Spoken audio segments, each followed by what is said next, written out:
Hey, my brothers and sisters in Christ, it is Sharon, and I'm back with you on how I study and understand my Bible. Yes, you know, I'm alone in my room. I am empty, prayed up, ready to receive what the Lord has in store for me. Now, you know, me and my routine, everything and everybody is outside the door. They don't get to come in here. It is just God, myself, my Bible, and my notes. Well, let's go ahead and get started here, being about God's business. And I'm coming to you out of Genesis chapter 43, verses 1 through 34. And here I see, as always, I start with my observation. And here I see the severe famine is still in the land. And Judah, he reminds Jacob of the command by Joseph to do not come back here without your brother Benjamin. Do not come back here without him. He said it twice, so that means he meant it. He, just after some talking with Jacob, Judah gets him to concede to go ahead and going back to Egypt to get some food and allow Benjamin to come with them. And I see Joseph is overwhelmed with emotion when he sees Benjamin. So Joseph wept. And then in Joseph's home, the Hebrews table is set apart from the Egyptians table. So you got a dinner party going on, but your guests have to sit at a different table than you. But anyway, that was just something I noticed in my observations. But go ahead and get started here. Jacob gives the order to go and get more food. And this is verses 1 through 2 here. And the famine was still in the land. So it's been probably about 8 to 10 months or a little longer than that. Maybe almost over a year or something in there. But they did not have enough provisions to last them, or they didn't think, or Jacob didn't think the famine would last that long. And so he's telling Judah to go ahead, and go back to Egypt to get some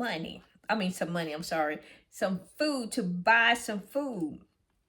And in verses 3 through 5 here, where Judah explains why they had to bring Benjamin with them if they went back here. And in verse 3 he says, and Judah spoke to him, saying, the man solemnly warned us, saying, you should not see my face again, or face unless your brother is with you. So he said this twice. You shall not see my face again unless your brother is with you.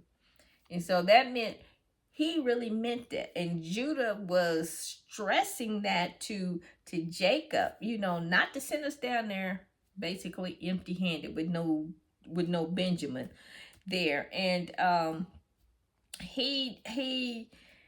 Judah looked like he took the lead on this, because Reuben tried, and when they got back from Egypt the first time, Reuben tried and Jacob wasn't having it. So now Judah is trying, and Judah is getting some leeway with him.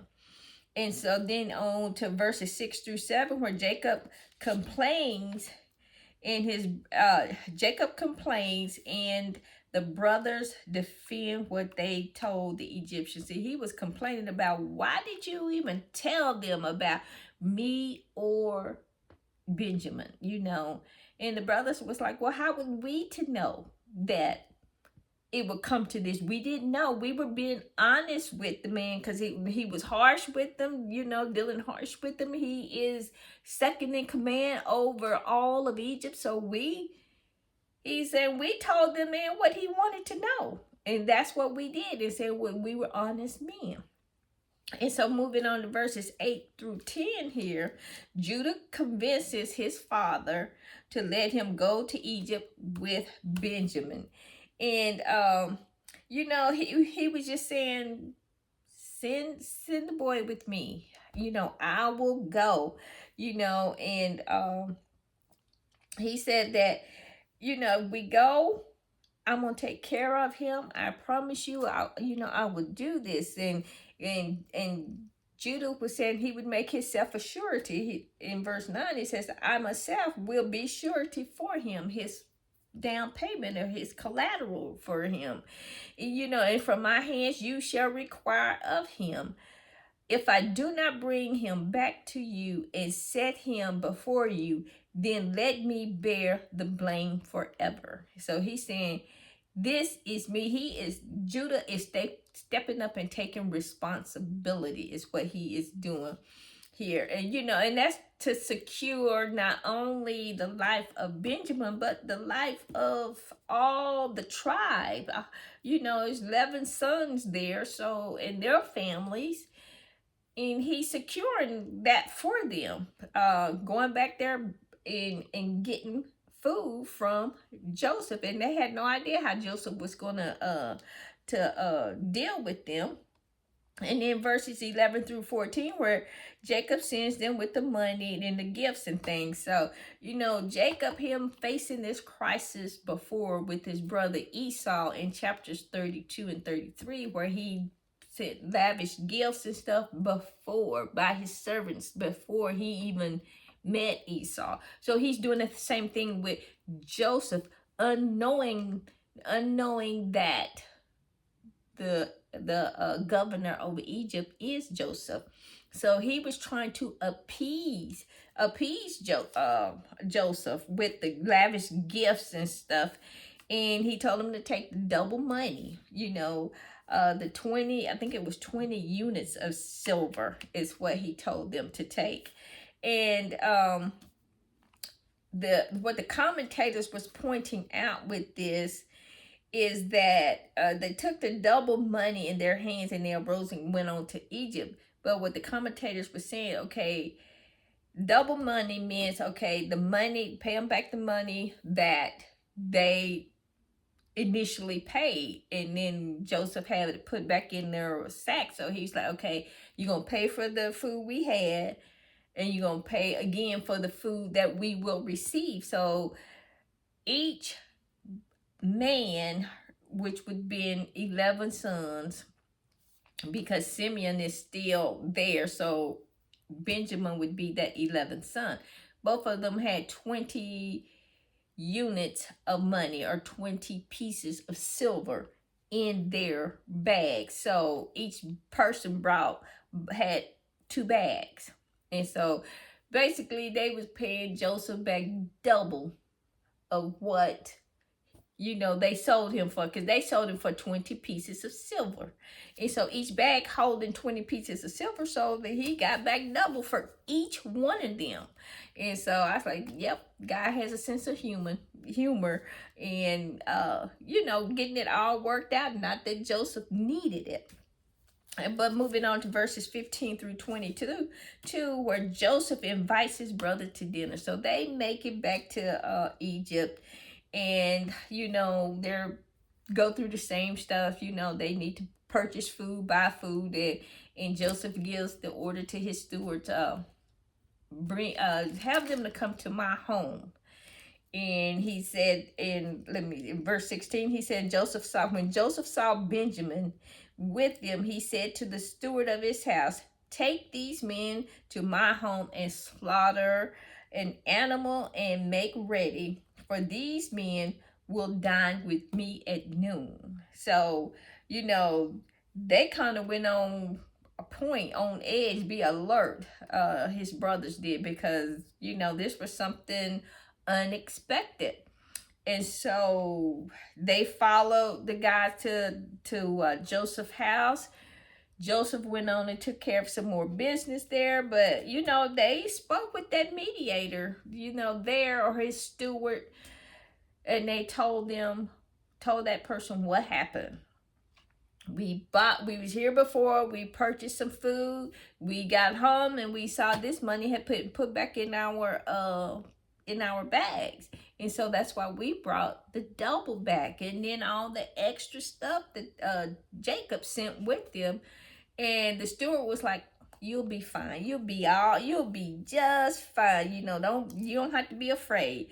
Cause he he didn't see, Joseph as a vindictive type of person there.